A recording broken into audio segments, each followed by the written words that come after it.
dreaming a new horizon, and a day it all came true. Keller Williams, you make dreams come true. Home sweet home, oh home sweet home, home sweet home.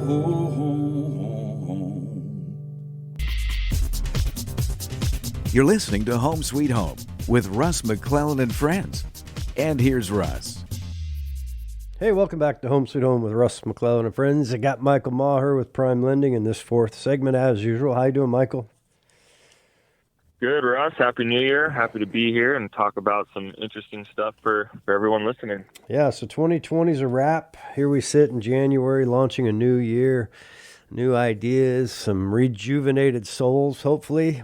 Maybe we feel a little hungover from the holidays, whether that's too much cheer or too much debt, or maybe the land of forbearance in the land of COVID.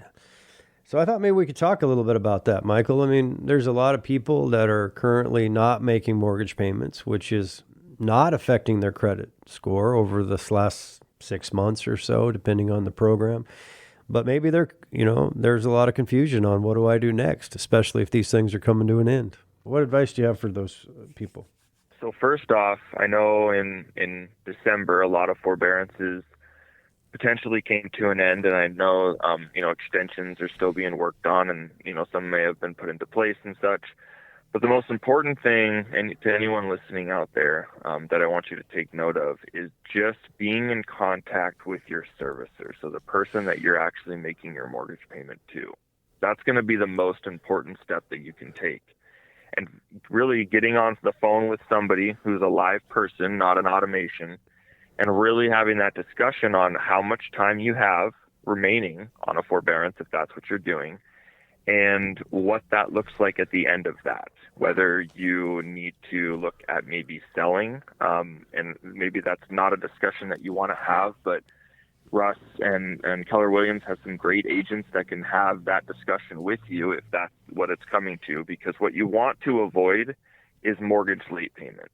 Because if you have even one mortgage late payment, and even if you were to sell your home after the fact and you've already had a late, it can be very difficult to get another mortgage without waiting, some sort of time period, whether that's 6 months to a year. There can be some exceptions, but it makes it a lot more difficult because to the bank, the mortgage broker, whoever you're working with, it does not look good if you haven't made your mortgage payment. Now, they understand that COVID's happened and such. However, at the end of the day, they're running a business. They want to make sure that you're able to make those payments on time and such.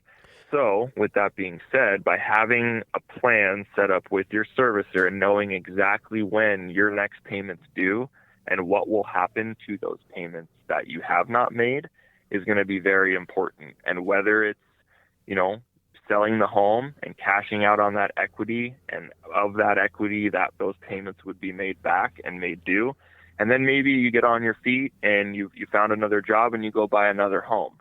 And you'd still get to take advantage of historically low interest rates and such, and it can still be a great situation. So I just want to caution people not to sit on that and just make sure that they're kind of, ahead of the curve on that so that they can, make sure that they're able to push forward and have a good future and know exactly what their plans are.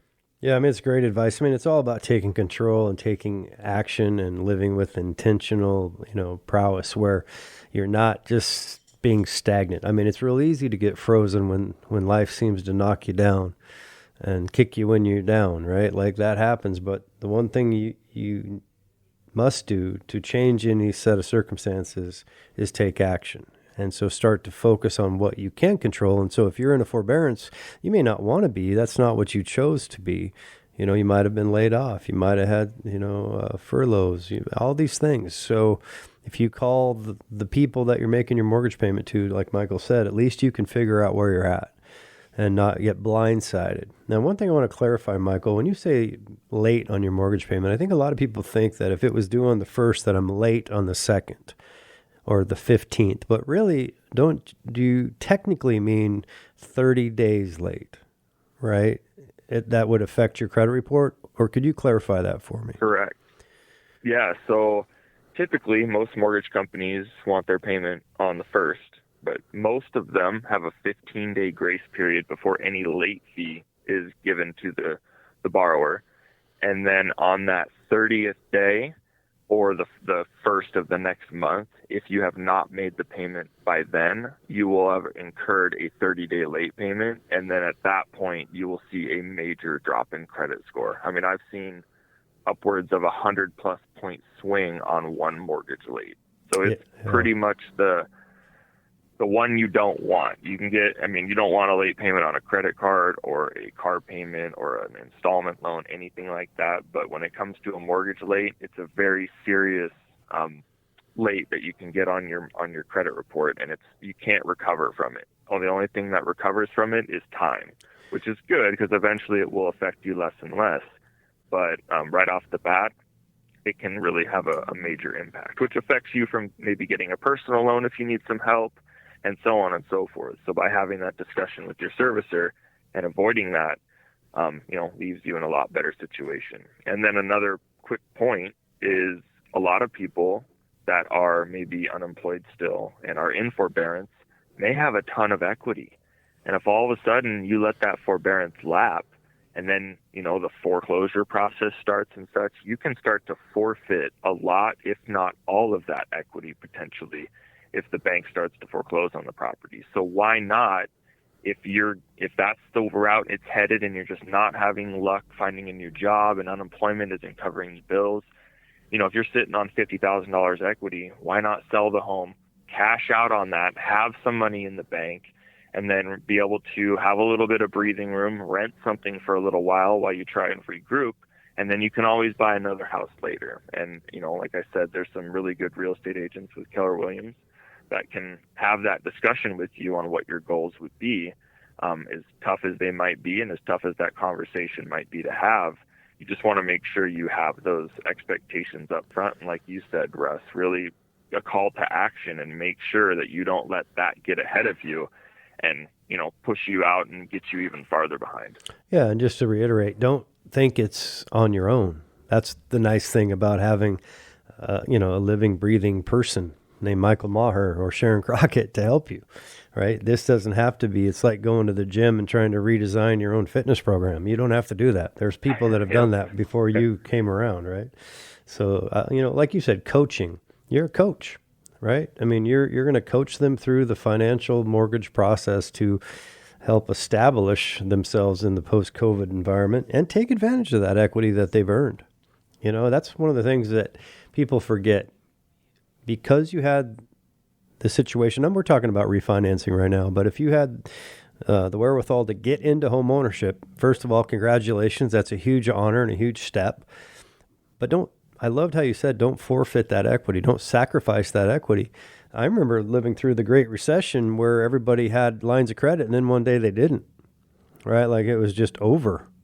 So there is something to be said at some points when you have the ability, and you probably have seen this, where if you can borrow money at 3% interest or, some very low rate, quite often people have done that, taken advantage of historical low rates and then invested that real estate or just kept it for a rainy day and maybe other investments, or maybe reinvested it into their home to make their home worth even that much more money. There's a lot of things to do, but in a situation where you're running low on cash, look at the equity like you earned it, not like it magically happened. You did the time, you paid the sweat, blood, and tears to get into home ownership, and take advantage of it and have Michael develop a plan for you to get out of that darkness and look at the end of the tunnel, see the light of hope, because this will get better. It has been, it's an overused word, but it's an unprecedented time, right? Yep. I mean, it's not every day we have the Spanish flu or the COVID virus. It's like once every 100+ years. Hopefully.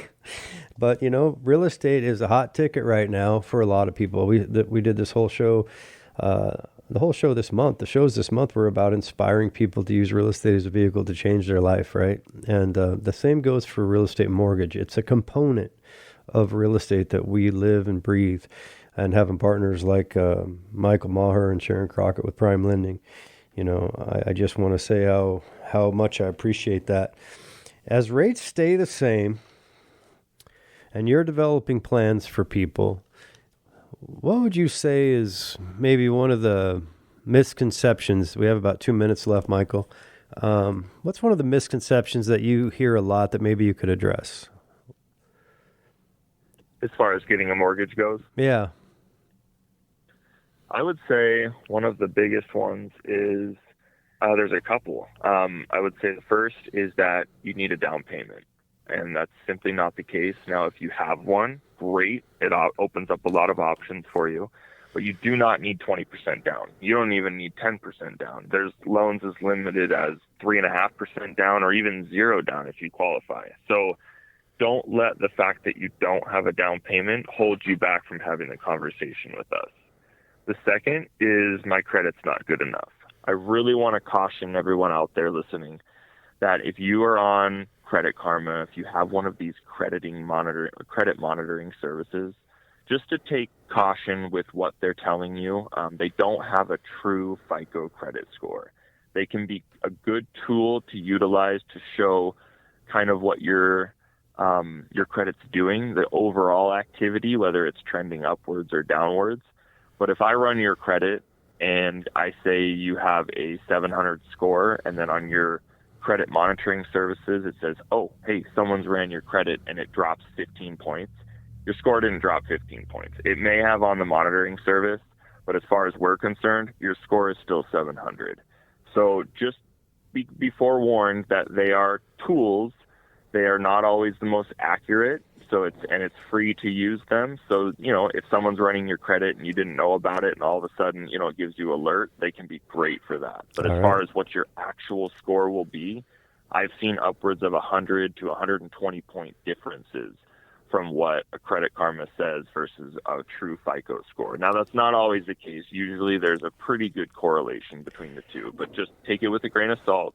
Talk to someone like us who can actually give you your true score.